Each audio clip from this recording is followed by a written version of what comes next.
Bismillahirrahmanirrahim. Assalamualaikum warahmatullahi wabarakatuh. Waalaikumsalam. Salam sejahtera untuk kita semua. Selamat sore. Yang kami hormati rekan-rekan media yang berkesempatan hadir pada hari ini. Pertama-tama kami mengucapkan terima kasih untuk kesabarannya karena dari pagi berusaha untuk mencarikan informasi atau berita terakurat terkait dengan perkembangan penanganan perkara yang sedang kami tangani dari pagi sampai sore ya. Pada kesempatan hari ini, pada hari ini Rabu 3 Juli 2026, tim penyidik pada Jaksa Agung Muda Tindak Pidana Khusus Kejaksaan Agung RI setelah melakukan serangkaian penyidikan, hari ini telah menetapkan 3 orang tersangka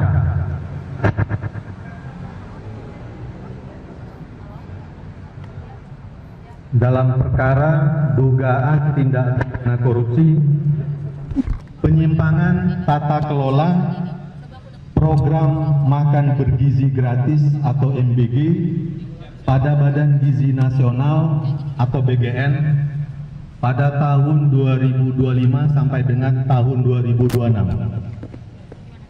Selanjutnya kami persilakan kepada Bapak Direktur Penyidikan untuk menyampaikan perkembangan terhadap kasus yang sedang ditangani. Kami persilakan. Terima kasih. Terima kasih pada teman-teman media semua.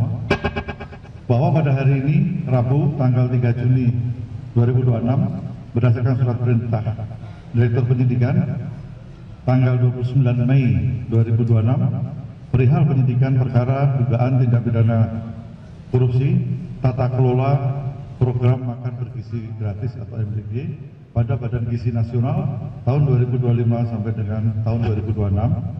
Tim penyidik pada Jampitsus telah melakukan pemeriksaan terhadap beberapa orang saksi, diantaranya adalah 3 orang saksi yaitu atas nama Saudara DH selaku Kepala Badan Gizi Nasional periode bulan Agustus 2024 sampai dengan 2 Juni 2026, Saudara SS selaku Wakil Kepala BGN Bidang Operasional Pemenuhan Gizi periode 17 September 2025 sampai dengan 2 Juni 2026, dan Saudara LP selaku Wakil Kepala BGN Bidang Operasional Bidang Pengembangan Organisasi dan Hubungan Kelembagaan periode 22 Oktober 2024 sampai dengan 2 Juni 2026. Bahwa setelah melalui serangkaian pemeriksaan tersebut, Saudara DH, Saudara SS, dan Saudara LP sebagai saksi dan berdasarkan 2 alat bukti yang cukup yang diperoleh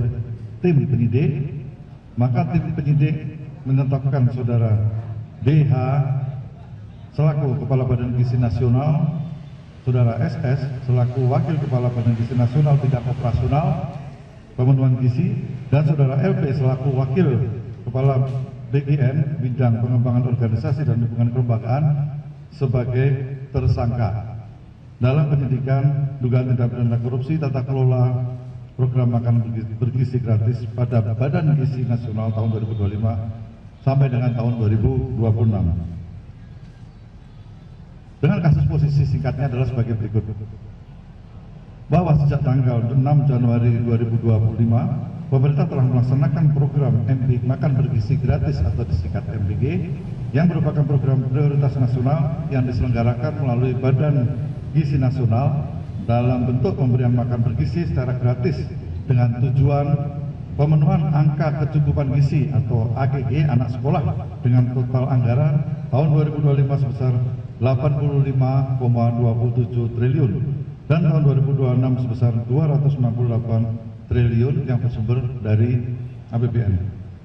Bahwa program MBG tersebut seharusnya dikelola oleh yayasan-yayasan pada setiap sekolah. Namun pada faktanya, yayasan-yayasan yang ditunjuk sebagai mitra SPPG merupakan yayasan yang dijadikan sarana untuk kejahatan dan terafiliasi dengan pejabat atau pegawai BGN yang tidak memenuhi syarat untuk menjadi mitra SBPG, namun tetap ditunjuk dengan cara dilakukan pengaturan verifikasi pada portal mitra BGN dengan adanya atensi dari tersangka. Dan yayasan-yayasan tersebut mendapatkan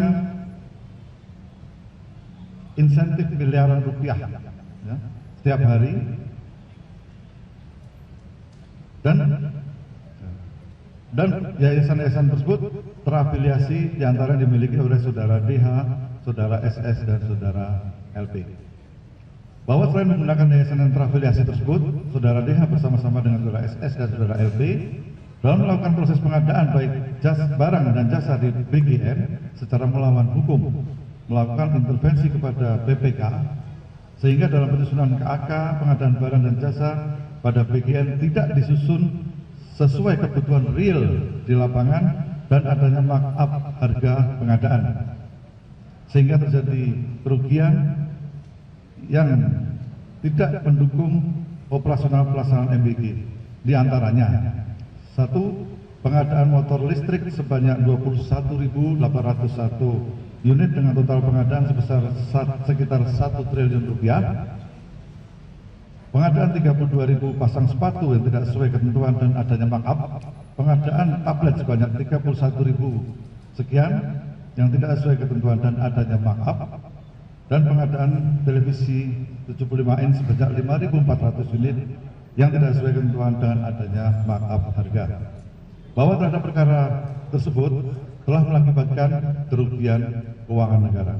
Para tersangka disangka melanggar pasal 603 dan 604 junto pasal 20 Undang-Undang